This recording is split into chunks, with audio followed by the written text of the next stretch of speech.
Here for Black Ink Cruise, Season 4, Episode 3. Let's get right into it. I'm so tired, but I'm going to try and get through these reviews, tired and all. So, it starts off where it left off last week with Caesar feeling like Teddy is on a power trip. And Caesar feels disrespected because Teddy hired Melody without consulting him. So, Teddy is like, listen, look at her work on Instagram. She's a dope tattoo artist. You'd be stupid to let her go. So he shows the work and Caesar is like, no, I'm not going to lie. She's good. So Caesar is like, well, you know what? My fault. I probably just went off without thinking.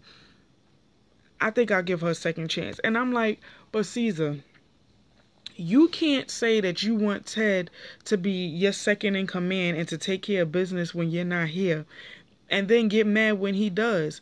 You and Duchess were nowhere to be found. Osh is not capable, nor is he reliable. So that's why Teddy was like, listen, we need another tattoo artist here who does good work, who can help hold down the fort while Caesar and Duchess is going through what they're going through. So I'm on Teddy's side 100%. And Caesar always feels like somebody is trying to threaten his seat as the boss, and it's like that's not the case at all. Nobody's trying to threaten your title. It's just that you suck professionally. You suck. You don't know how to be professional because you do everything off of impulse. You do it based on how you feel. And I'm like, for you to sit up here and to get upset with Ted because he hired Melody, that's stupid. What Ted did was a good call, and it actually saved Black Ink, because you getting arrested them weeks prior, you getting arrested look bad for business. So Ted is trying to clean up your mess and help you save face. If anything, you should be thanking Ted instead of being a complete asshole to him. So anyway, Sky is in the shop. She's so excited to go to Miami for her butt lift. Walt and everybody in there are just, they tired. They like, I can't. Sky better have an ass that I could sit a drink on, because I'm so tired of her talking about this butt lift. I'm so glad she going to Miami so we ain't got to hear about it no more. So this singer named Young Marco comes in to get a jaguar tattoo by Caesar. And of course, he has a backstory, and he's like, the Jaguar represents my fans. They keep me motivated and whatnot. You know, they let me, they show me that I need to fight and keep grinding and whatnot. He said, I actually started off as a rapper, but I saw that I could get more fans and more recognition as an R&B singer. So, you know, Caesar found some way to connect with young Marco's backstory, and as he's doing the tattoo, he's like, I feel the same way. You know, I'm a boss in my own right, and I feel like I'm a monster in this game. So he's like, I made a lot of mistakes in the past, but those mistakes made me who I am today. So he's just afraid that, you know, with him wanting to keep his business, Duchess is going to get tired of putting up with all of his issues and want to leave him. And that's how Duchess is acting. Period. With her opening up her shop, Pretty in Ink. Like, you know, Duchess is slowly drifting away from Caesar. So I mean, I'm pretty sure Caesar could feel the disconnect, hence why he's saying that. So speaking of Duchess, they're together and she's on the phone with the contractor, and he's basically saying there's still problems with the shop, and Duchess is like, oh my god, I can't wait for these money troubles to go away. So Caesar knows that Duchess is affected by the whole baby mama drama situation, and Duchess is just over it. She's like, you know what, I need to get away. Miami is a good distraction, so I'm just gonna go. This is gonna be a test of our relationship. This will make us or break us. So they go to the Miami trip. Sky is hella excited, but Donna and Duchess is very awkward. Sky and her friend are in the first car. Donna and Duchess are in the second car. So Donna's like, listen, I'm not gonna go this whole weekend without expressing how I feel. So she said, Duchess, I feel a certain kind of way because you smiled in my face and you bonded with me when I told you I had the miscarriage, but you turned around and called my child a bastard. I have a problem with that. So Duchess was like, well, I didn't mean, she was like, first of all, the guys made it a joke. I didn't mean to make a joke out of it, because one minute the guys are telling me, oh, I had sex with Don, and the next minute you turn up pregnant. So that's the first thing I'm thinking. And I'm like, Duchess, here you go backpedaling and deflecting. Because you know for a fact that when she found out she was pregnant, she was with Max. So you sitting up here calling her child a bastard. You were being disrespected. You were being disrespectful. You were being low down and dirty, and you were being wrong. Because again, the child you was carrying by Caesar would have been a bastard too. But oh, excuse me, jeez. But nobody called your child a bastard. Nobody did. Like, you just disrespectful. And you could dish it, but you can't take it. And then every time somebody confronts you on something you said, you like to backpedal. I notice Duchess does that a lot. So Duchess is like, well, listen, we can from now on agree to disagree and just keep it 100. Anything we got to say to each other, we going to say to each other. We not going to sugarcoat nothing. It is what it is. So they arrive at this bungalow that Sky rented or whatever for the week. And Sky is so excited. She done got naked. You could see her little tiggy old biggies. And you see her little booty. She running around naked. She done jumped in the pool naked. She's a mess. So Duchess is like, listen, I'm not going to be who everybody expects me to be. I'm going to let loose, let my hair down. I'm going to relax because this weekend is well needed. Because I have so many issues going on. I just want to forget my troubles and have fun. And I'm like, okay, Duchess, we'll see how this goes because we know how you are. Puma is with Tamia in the tattoo shop, and he's there with Phoenix, and he's trying to teach Tamia how to be potty trained. So Phoenix is like, listen, I'm a father that got 3 daughters. Shout out to my babies. His daughter Jada, his other daughter Janaya, and his baby girl, her name is London Phoenix. Those are my babies. And I mean, oh my God, when the last time I saw them? In October. I saw his babies, Janaya, Jada, and Jamil, who's actually my godson, believe it or not. But I mean, if you saw the picture, they had a picture of him with his daughters and his son. His son is my godson. So yeah, when I say me and Phoenix have history and we are like, best friends from high school, it's real. It's not fake. So it's just so, I mean, my face lights up every time I say his name because it's so surreal seeing somebody that you know on TV.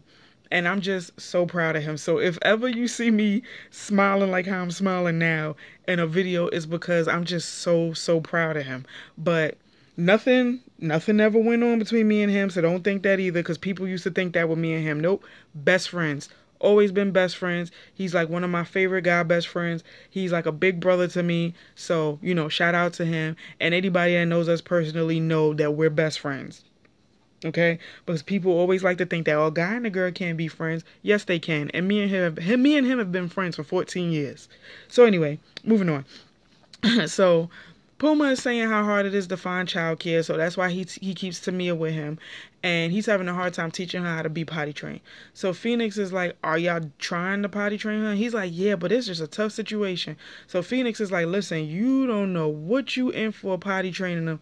It's hard as a man to potty train a girl. And I'm like, I feel your pain because my son is 3. And it's hard for me to potty train him. Like, a woman cannot teach a little boy how to be potty trained and vice versa.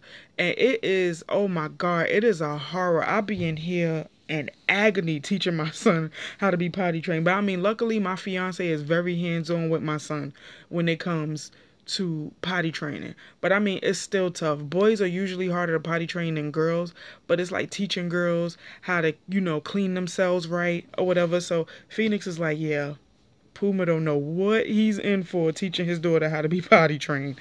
So, now we get to and Kathy, and Kathy is annoyed that popped up in front of their apartment with a gift, and she's like, every single time, is always looked at as a good father. He's always buying gifts, but he doesn't do anything for Achilles, and I'm sick of it. I'm sick of him always be painted as a good father and me as a crazy baby mother. So it's just worried that child support is gonna ruin their relationship, and Kathy is just annoyed with him popping up, and she's like, okay, you could pop up and you could do this, but Where's the money for him? Where's the support? Or whatever, whatever. And I'm like, Kathy, what do you do? What do you do? What do you contribute? I mean, I know is a, he could be a deet sometimes, but it's like, what do you do? You always coming to him for money. You always complaining, but what do you do? At least he has some type of income coming in, and the man has 2 other kids besides your son. So at least he has some type of money in his pocket with tattooing. But it's like you always got your hand out. What do you do? What job do you have? So she's like, oh, he's a piece of and I'm like, so are you. So Sky is at her consultation and she is so excited to see Dr. Miami. And he's telling her, I'm going to transfer fat from here to here. And she's like, listen, my confidence is about to be through the roof with this new booty I'm about to get. She's like, I can't even wait. I'm so excited. And she's like, I'm not as confident as I should be, but she's like, bathing suits and all of that going to be on deck with this new booty. So she's excited, and I'm happy for Sky because Sky has been through a lot. And I think this whole butt lift thing is, it's a good gift to herself. And, I'm just happy for her. I'm happy she's getting what she wants. Like, she deserves it. Sky is good people's, and she's so funny. So now they're back at Black Ink. And they're discussing Kathy and the whole child support situation.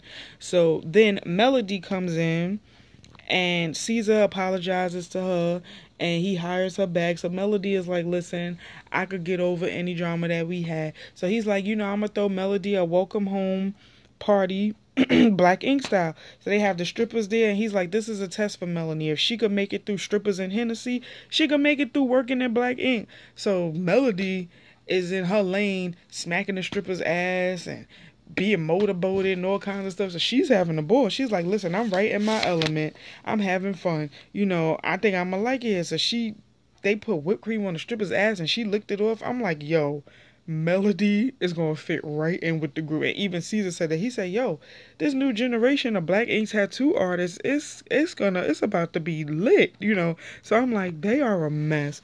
I'm like, that's all they do is party and BS in Black Ink.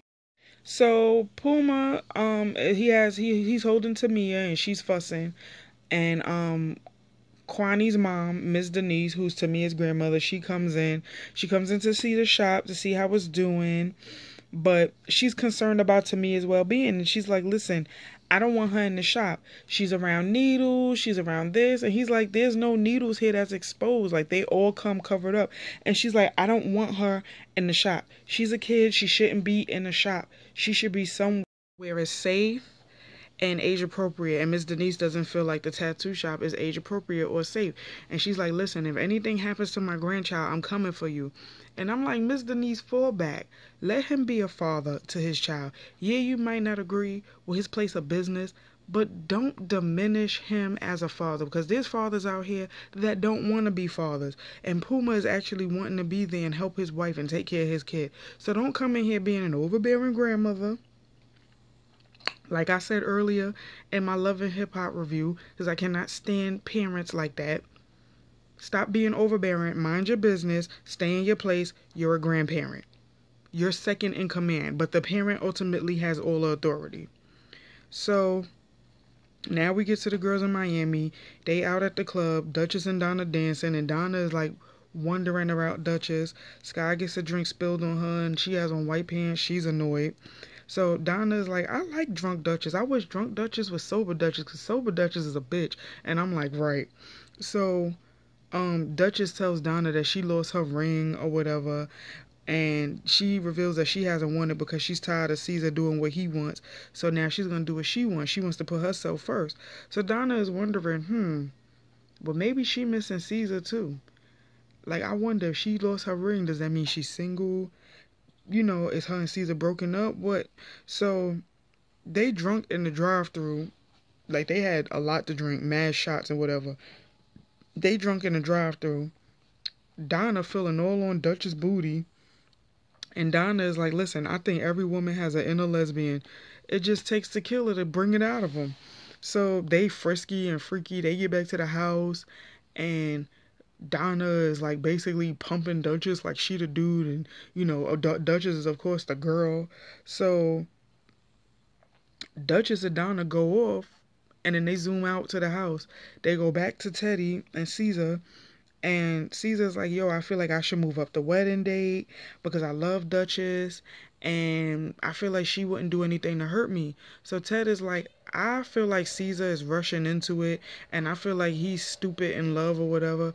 But if he feels like moving up the wedding, great. So Teddy tells him straight up, listen, I feel like with Duchess, she's good for you, but I feel like she's 40% good, 60% bad.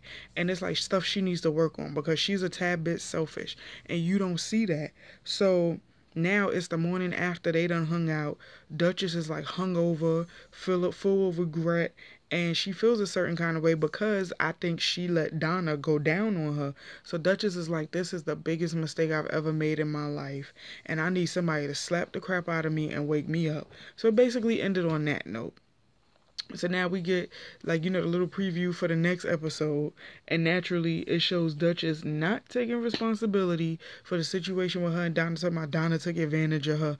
No, you liked it. Stop lying. But we'll get to that when we get to the next episode. But y'all let me know how y'all felt.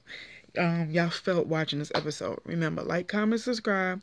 Tell a friend to tell a friend to tell a friend. And I'll see you guys next episode. Later.